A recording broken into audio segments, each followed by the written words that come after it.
اب ایک اور تاریخی ایشو ڈسکس ہونے جا رہا ہے اور وہ بنی اسرائیل سے ریلیٹڈ ہے. سورہ آل عمران کی آیت نمبر 93 کے اندر چونکہ نبی علیہ السلام نے دعوت لانچ کی تھی تو آئے دن جو یہودی ہیں وہ مسلمانوں کو تنگ کرنے کے لیے عجیب و غریب قسم کے سوالات اٹھاتے رہتے تھے. جیسے یہاں پہ بھی لوگ چھوٹے چھوٹے فقہی مسئلے اٹھاتے ہیں، پوچھیے جی ذرا جا کے، ٹھیک ہے نا جی. تو یہودیوں نے ایک ایشو اٹھایا. مسند احمد میں ڈیٹیلڈ حدیث موجود ہے اسی کانٹیکسٹ کے اندر. یہ جو اگلی آیت آ رہی ہے، آیت نمبر 93 سورہ آل عمران کی، کہ حضرت اسرائیل علیہ السلام جو تھے، یعنی حضرت یعقوب بن اسحاق بن ابراہیم، اسرائیل ان کا لقب تھا. اسرائیل ہبرو لینگویج میں، عبرانی زبان میں کہتے ہیں اللہ کا بندہ. اسرائیل ویسے ایک ملک بھی ہے، وہ اسی نسبت سے بنا ہوا ہے. قرآن میں سورت بھی ہے، سورہ بنی اسرائیل. بنی اسرائیل اسرائیل کی اولاد. تو حضرت یعقوب کے 12 بیٹے تھے، وہ بنی اسرائیل کہلاتے ہیں. حضرت یعقوب کا لقب تھا اسرائیل، اللہ کا بندہ. تو حضرت اسرائیل یعنی حضرت یعقوب بن اسحاق بن ابراہیم علیہ السلام اجمعین، ان کو کوئی عارضہ لاحق ہوا تو انہوں نے ایک منت مان لی کہ جب میں ٹھیک ہوں گا نا تو میں اپنی سب سے پسندیدہ چیز اپنے اوپر حرام کر لوں گا. اور 2 چیزیں انہوں نے اپنے اوپر حرام کر لی، ایک اونٹ کا گوشت اور ایک دودھ. ویسے ہماری شریعت میں تو اللہ تعالیٰ نے اس چیز کو ناپسند فرمایا ہے. اب فائنل تو حکم یہی ہے. سورہ تحریم نہیں نازل ہوئی قرآن حکیم میں، پوری ڈیٹیل بخاری مسلم میں ہے، اور سورہ تحریم کا تو آغاز ہی سے ہو رہا ہے، اس کا نام ہی تحریم ہے. اے نبی، آپ نے اپنی بیویوں کی رضا جوئی کے لیے اپنے اوپر وہ چیز کیوں حرام کر لی ہے جو اللہ نے آپ کے لیے حلال کی تھی، یعنی شہد. بیویوں کے بھی گروپ بنے ہوئے تھے اور وہ حضور کی محبت کی وجہ سے ان میں آپس میں ایک سوکن والی جیلسی پائی جاتی تھی. نبی علیہ السلام نے ایک بیوی کے ہاں سے شہد پی لیا، شربت، تو دوسری جو بیویوں کا گروپ تھا انہوں نے پہلی پلاننگ کی کہ ہم حضور سے کہیں گے کہ آپ کے منہ سے جو ہے نا وہ اس کی بو آ رہی ہے شہد کی. تو نبی علیہ السلام نے کہا کہ ٹھیک ہے، اگر تمہیں ایسا ہی لگتا ہے تو میں اندر سے نہیں پیوں گا، اپنے اوپر حرام کرتا ہوں. اور مقصد ان کا یہ تھا کہ وہ روزانہ وہاں سے شہد پی کے آتے تھے تو آپ وہاں زیادہ دیر نہ بیٹھے ہمارے پاس آئیں. لیکن سر اللہ کا تو کوئی رشتہ دار نہیں ہے نا، اللہ کا تو نبی بھی رشتہ دار نہیں ہے، نبی بھی اس کا بندہ ہے. ٹھیک ہے، ادھر تو لوگوں نے اللہ سے رشتہ داریاں بنائی ہیں جی، اولیاء اللہ نے. تو کہ مطلب اللہ تعالیٰ کا کوئی رشتہ دار ہے، اولیاء اللہ ہو گیا تھے، کام چوک کے رکھے نہیں. تو قرآن میں سورہ تحریم کا نام ہی سورہ تحریم، اور سٹارٹ اس سے ہوا ہے کہ اے نبی، آپ اپنی بیویوں کی رضا جوئی کے لیے اس چیز کو حرام کر رہے ہیں جو اللہ نے آپ کے لیے حلال کی ہے. تو نبی علیہ السلام نے پھر اپنی قسم توڑی، قسم کا کفارہ ادا کیا. تو ہماری شریعت میں تو یہ مسئلہ بہت سخت ہے. اس زمانے میں جواز کی حد تک تھا، اور بھی کئی کام تھے. 2 بہنوں سے اکٹھا نکاح ہو سکتا تھا. حضرت یعقوب علیہ السلام کی جو 2 بیویاں تھیں، جن میں سے ایک میں سے بنیامین اور یوسف تھے، اور باقی 10 بیٹے دوسری بیوی میں سے، وہ آپس میں بہنیں تھیں دونوں. لیکن اب آپ 2 بہنوں کو ایک نکاح میں جمع نہیں کر سکتے. وہ قرآن میں سورہ النساء کے اندر آیت نازل ہو چکی ہے. بہرحال حضرت یعقوب نے جب یہ منت مان لی، اب وہ منت پوری کرنے لگے. اب انہوں نے تو منت پوری کی. حضرت یعقوب کے جو چاہنے والے تھے، وہ وقت گزرتا گیا تو انہوں نے یہ کہنا شروع کر دیا کہ اونٹ ہے ہی حرام، اونٹ کو حرام ڈکلیئر کر دیا. آج بھی آپ کے پاس جو اسٹیبلش تورات ہے نا ٹیمپرڈ فارم کے اندر، اس میں باقاعدہ یہ موجود ہے کہ بھی اونٹ کا گوشت حلال نہیں ہے.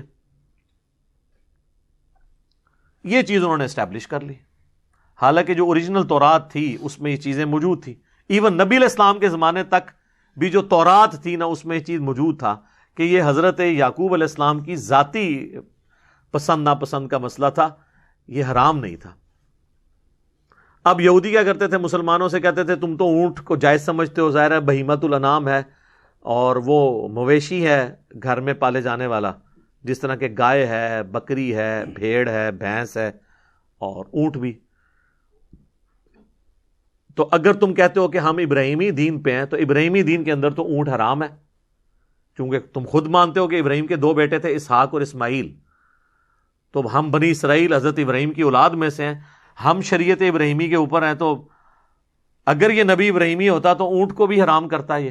تو اللہ تعالیٰ نے پھر اس کا جواب دیا قرآن میں، کل الطعام کان حلا لبنی اسرائیل، ہر طرح کی جو حلال چیزیں کھانے کی ہیں نا وہ حلال ہی تھیں بنی اسرائیل پر، الا ما حرم اسرائیل علی نفسی، سوائے ان چیزوں کے جو اسرائیل یعنی حضرت یعقوب نے خود اپنے اوپر حرام کر لی تھی، من قبل ان تنزل التوراۃ، تورات کے نازل ہونے سے پہلے۔